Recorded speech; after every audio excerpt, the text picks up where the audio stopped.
বুটজোড়া তুলে রাখার সময়টা ঘনিয়ে এসেছে ফুটবল রাজপুত্রের। ছোট্ট একটা ট্রেইলার আসছে আগামী 5 সেপ্টেম্বর। বন্দোবস্ত হচ্ছে বুয়েনোস আইরেসে লিওনেল মেসিকে শেষবার দেখার। শেষের শুরু যাকে বলে সেটাই হতে যাচ্ছে লিওনেল মেসির। খবর রটেছে ঘরের মাঠে শেষ ম্যাচ খেলতে ভেনেজুয়েলার বিপক্ষে মাঠে নামতে যাচ্ছেন লিওনেল মেসি। বিশ্বকাপ বাছাই পর্বের ওই ম্যাচটাই আর্জেন্টিনার জার্সিতে, আর্জেন্টিনার মাটিতে শেষ ম্যাচ। এরপর আর কখনোই নাকি নিজ দেশে খেলবেন না। তবে কি মেসি অবসর নিচ্ছেন?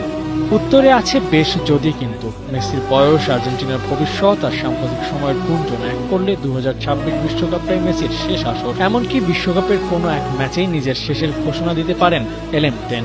মেসি যদি বিশ্বকাপ থেকেই অবসরে যান তাহলে টুর্নামেন্ট শেষে নিজ দেশের মাটিতে খেলা হচ্ছে না। আর যদি 2026 বিশ্বকাপ থেকে অবসরে নাও যান তাহলেও জাতীয় দলের জার্সি গায়ে দেশের মাটিতে খেলার সম্ভাবনা কম। কারণ আর্জেন্টিনার ঘরের মাঠে নেক্সট কবে খেলা গড়াবে তার কোনো হদিস নাই। তাই ঘরের মাঠে খেলে অবসর নেয়ার সম্ভাবনা বেঁচে নাই বললেও চলে। তবে প্রশ্ন জাগে, অবসর নেয়ার কেন এত তাড়া? হোম ভেনিউ থেকে অবসর নেয়ার স্বাদ তো সব ফুটবলারদেরই থাকে। দুনিয়ার সেরা যিনি তার কেন নেই? নাকি নিজেকে সবার থেকে আলাদা করতেই বিশ্বকাপের কোনো ম্যাচকে টার্গেট করছেন লিওনেল মেসি? অবসর শব্দের সাথে মেসি বেশ পরিচিত। 2016 সালে নেওয়া অবসরের পর ফিরে এসে 2টা কোপা আমেরিকা, একটা বিশ্বকাপ জয় করেছেন।